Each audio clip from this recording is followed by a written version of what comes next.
더듬어 만진당 이태원 책임이 윤통과 서울시장 책임이라는데 어떻게 생각하시나요? 지금 또 프레임 짜고 있는 거죠.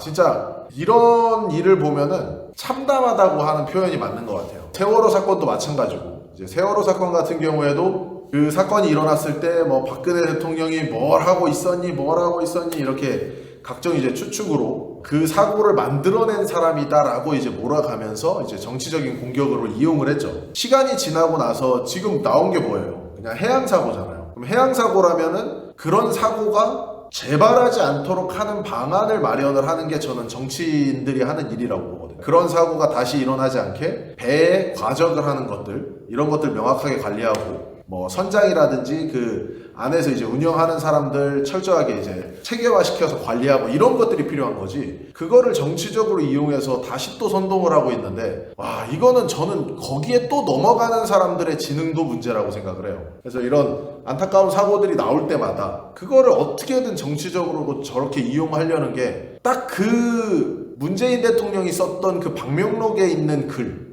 저는 그거와 너무 맥이 맞닿아 있다고 봐요. 미안하다, 고맙다. 저는 그 글 안에 그 지금 현재 이 민주당이 하는 행태들의 이런 선동에 모든 것이 저는 녹아 있다고 봅니다. 저러진 않았으면 좋겠어요, 진짜. 그거를 막 이용을 해가지고. 이것이 혹시 아놀드 프레스에 대해서 설명 좀 해주실 수 있을까요? 좋은 운동이라는데 막상 유튜브 보면은 설명하는 분이나 선수분들도 잘 안 하더라고요. 컴파운드 세트로 그냥 일반 덤벨 프레스 사례례가 나은지 아놀드 프레스 사례례가 나은지 고민 중입니다. 그러니까 아놀드 프레스라는 거는 잘 보시면은 이렇게 손이 이렇게 오죠. 안쪽에서 위로 올라갈 때 굴곡 형태로 올라가요. 굴곡 형태. 이렇게 굴곡 형태로 올라와서 돌리면서 이렇게 쭉 피죠. 약간 궤적이 굴곡과 외전을 같이 쓰는 궤적이에요. 근섬유의 주행 방향 하나를 강화시키기에는 다소 부족한 운동이고, 하지만 좀 복합적인 자극을 준다는 측면에서는 의미는 있죠. 뭐 레터럴 레이즈를 이렇게 할 수도 있잖아요. 이렇게 레터럴 레이즈 이렇게 해서 이렇게 모으는 레터럴 레이즈 할 수도 있죠. 레터럴 레이즈를 올려서 굴곡 라인으로 가져와서 전면 삼각근 자극 주고 내리는, 이런 형태의 레터럴 레이즈도 가능한 거기 때문에 한 가지 근육을 고립한다는 측면에서는 그다지 의미는 없는 운동이에요. 근데 이제 전반적인 근육을 자극한다라는 측면에서는 효용 가치는 있을 수 있다. 개인적으로는 아놀드 프레스 사례례보다는 일반 덤벨 프레스 사례례를 개인적으로 더 좋아해요. 왜냐하면은 일반적인 덤벨 프레스를 내가 원하는 궤적으로 이렇게 타겟팅하는 게 근육 입장에서는 훨씬 더 많은 데미지를 축적시킬 수 있습니다. 그 방향으로. 그래서 개인적으로는 단방향 형태의 트레이닝을 좀 더 선호해요. 90kg에서 75kg까지 빼려고 하는데 복근 운동하면서 천천히 빼면 뱃살 처지는 게 조금이라도 방지될까요? 요거는 제가 여성분들한테도 굉장히 많이 조언을 드리는 부분 중에 하나예요. 많은 여성분들이 이렇게 해요. 나 뱃살만 빼고 싶대. 팔뚝살만 빼고 싶대. 이런 얘기 되게 많이 하거든요. 저 팔뚝살만 빼고 싶어요. 뱃살만 빼고 싶어요. 이런 얘기 하는데, 지금 지방이라는 가죽 옷을 입고 있는 거잖아요. 근데 내가 속 안에 탄력이 없어. 아니, 솜이 안 채워져 있어. 그럼 당연히 그 옷이 처질 거 아니에요. 그럼 그 안에 있는 솜을 좀 빵빵하게 채워넣으면 상대적으로 배 쪽으로 가는 그 지방들도 어느 정도 퍼질 거 아니냐. 그러니까 복부 운동을 하는 게 중요한 게 아니라 가슴, 등, 엉덩이, 허벅지, 그러니까 이런 큰 근육을 많이 쓸수록 복부로 가는 지방은 당연히 펴질 가능성이 높아지는 거예요. 복부 운동하는 거는 당연한 건데, 복부 운동만을 하는 게 아니라 오히려 가슴, 등, 엉덩이처럼 이렇게 큰 근육을 채워 넣으면 배로 가는 지방을 이렇게 좀 당겨준다라는 거예요. 근데 많은 사람들이 그런 운동을 안 하면서 살이 찌니까 가슴, 등, 엉덩이 쪽은 근육이 빠지니까 배가 어떻게 돼요? 거미처럼 이렇게 배만 튀어나오고 팔다리가 가늘어지죠. 그러니까 그런 체형이 많이 나오는 이유가 큰 근육 운동을 안 해서 그래요, 그냥. 결정적으로. 그래서 복부 신경 쓰지 마시고, 복부 운동하는 건 당연한 거고 큰 근육을 좀 더 관리를 해라. 요게 제가 항상 드리는 말이에요. 그럼 실제로 배로 가는 애들이 굉장히 많이 케어가 됩니다. 재팬 프로 누가 이길 것 같나요? 이번에 재팬 프로 데이비드 헨리가 나오더라고요. 저는 장성엽 선수가 무조건 낙승이다 생각하고 있었는데 헨리가 나와. 헨리도 근질이 겁나게 좋아요. 그래서 요건 좀 막상 막하 정말 재밌을 것 같아요. 저는 그냥 당연히 이번에 재팬 프로는 당연히 장성엽 선수가 그냥 1등 가져오겠구나 이 생각하고 있었어. 올림피아 가겠구나. 근데 갑자기 복병이 튀어나왔기 때문에 야 이걸 봐야 된다. 그럼에도 불구하고 저는 장선엽 선수를 응원합니다. 이번에 진짜 칼근질을 갖고 와야 될 거예요. 헨리가 근질 겁나 좋다고. 예전 영상에서 코치님 다이어트 때도 크레아틴을 계속 드신다고 말씀하신 적이 있어서 이번에 두 번째 대회 준비를 크레아틴을 먹으면서 다이어트를 할 생각인데 코치님 생각은 어떻게 생각하시나요? 예전에는 크레아틴 끊고 해서 바짝 끓을 정도로 뺐었거든요. 그때는 바프인데도 사진도 별로였어서 저는 항상 얘기 드리죠. 크레아틴은 끊지 마라. 크레아틴은 끊을 이유가 없다. 쇠고기를 먹어요. 그럼 쇠고기 빨간 육류 안에 크레아틴이 들어있죠. 그러니까 근육 안에 들어있다는 거예요. 근데 그걸 뭐 하려고 끊어? 그 크레아틴 끊으면은 근육 안에 들어있는 육류에 크레아틴이 빠지면 육즙이 빠질 거 아니에요.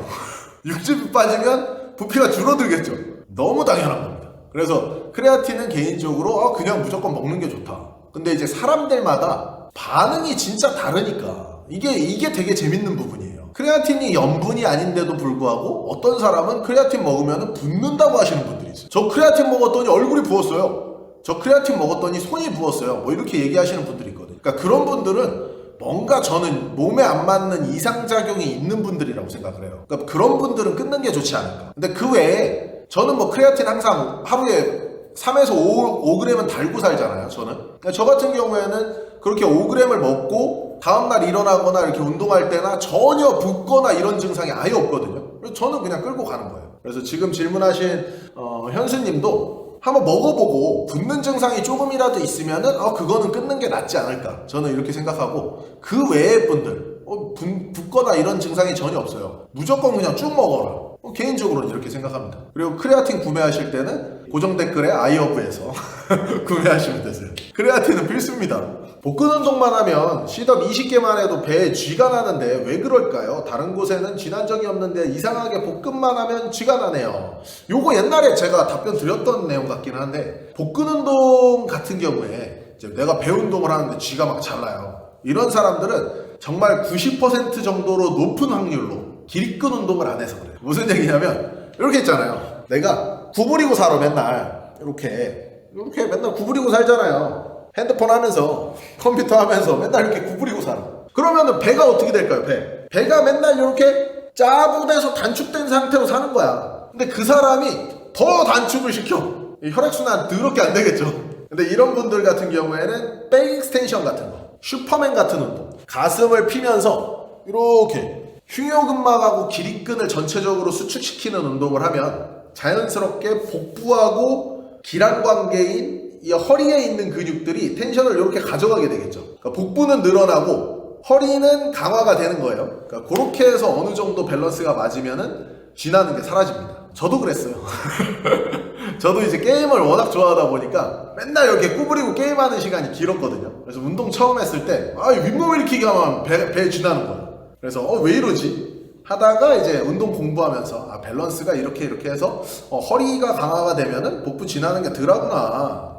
허리 운동 막 했죠. 백익스텐션, 슈퍼맨 이런 걸 겁나 했어요. 그리고 나서 이제 하니까 없어지더라고요. 백익스도 단순히 허리를 접었다 폈다 하는 게 있고 웨이브 타듯이 목부터 흉추, 허리로 접었다 하는 것도 있는데 둘이 무슨 차이인가요? 당연히 목 쪽에 있는 그러니까 우리가 기립근이라고 하는 근육은 척추 기립근 이런 얘기 많이 들어봤죠. 척추 기립근이라는 근육을 엄밀히 얘기하면은 세 개의 근육으로 나눠요. 롱기시무스라고 하는 근육이 있고 일리오코스타라고 하는 근육이 있고 스피날리스라고 하는 근육이 있어요. 이 세 개의 근육이 갈비뼈 쪽으로 가는 근육이 있어요. 그러니까 흉요근막에서 요거 보고 설명할게요. 요 흉요근막 요 라인 있죠? 천골에서부터 이렇게 쭉 올라가요. 올라가서 갈비뼈로 연결되는 애들이 있어요. 이거를 이제 일리오코스타라고 하고 롱기시무스라고 하는 애는 갈비뼈보다 약간 안쪽으로 들어와서 이렇게 올라가.